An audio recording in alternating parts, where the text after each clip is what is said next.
A note on Dracula. Dead and loving it.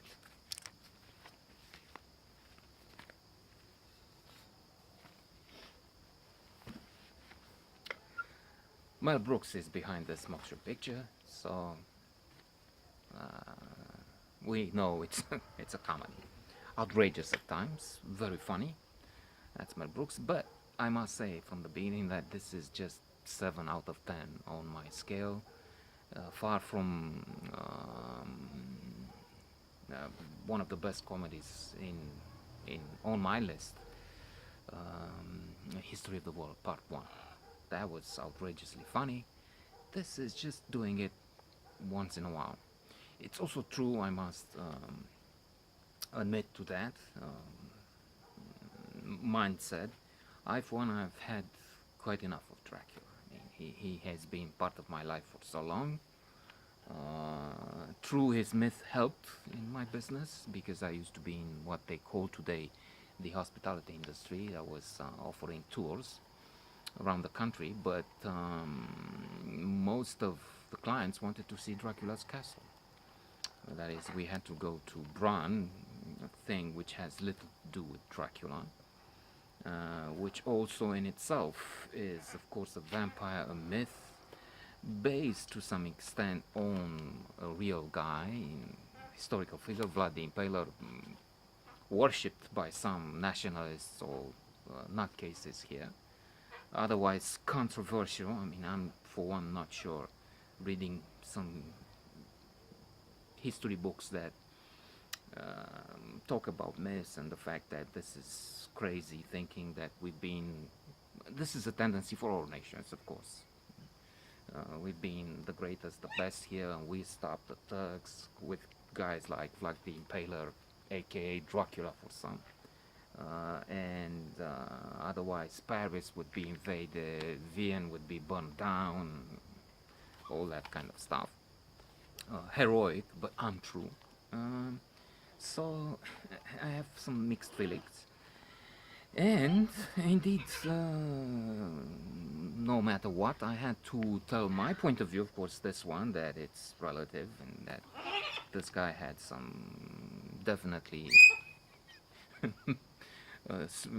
serious mental issues, but then that was the context. And so, in other words, I had to talk about him a lot because we have some people who are famous from here, some who are infamous. One is this guy, and if people know about this, and there's the Halloween, and there's Dracula, the serious thing film, Oliver Stone, Anthony Hopkins, Gary Oldman, many others, and other variations on the theme, plus comedies like this one. People know about it, so we have to like talk the issue over and discuss it. Plus, it's true, the legends, the stories that definitely have inspired to some extent, to which extent it's hard to tell. Bram Stoker, the author of Dracula, on which this comedy is also based, but mocking more, of course, the idea of not being able to see yourself in the mirror and blood sucking and eating, the scene at the table where we laugh because, um, of course, one of the characters is eating spiders and whatnot, and so it makes for funny aspects if you decide to look in from this perspective. And then, of course, some of the things that Vlad the Impaler, the inspiration for Dracula, did are really horrifying or funny if you have that kind of sense of humor. And humor is moving in strange ways today. I mean, directions that I didn't think would be mainstream anyways. For instance, since I touched on the subject,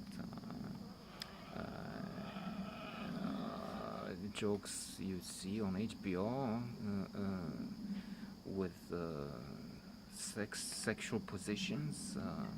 The Magician, there's a guy having sex with his girlfriend or maybe even wife, I don't know. And then, as a magician, he's at the window, waving at his wife, who's still having sex.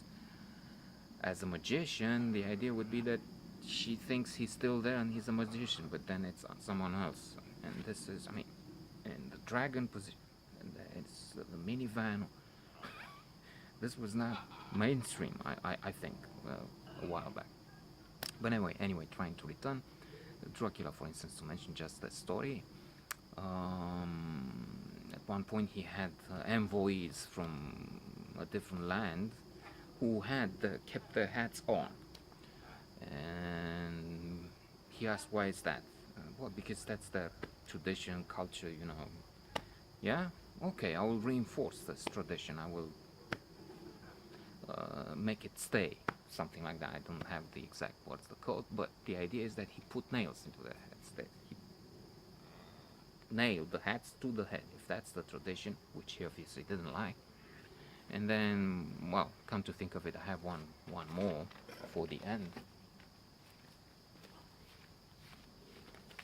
He asked beggars, you want, and destitute people and homeless, and you want us to end this life of misery? Yes, your majesty, of course.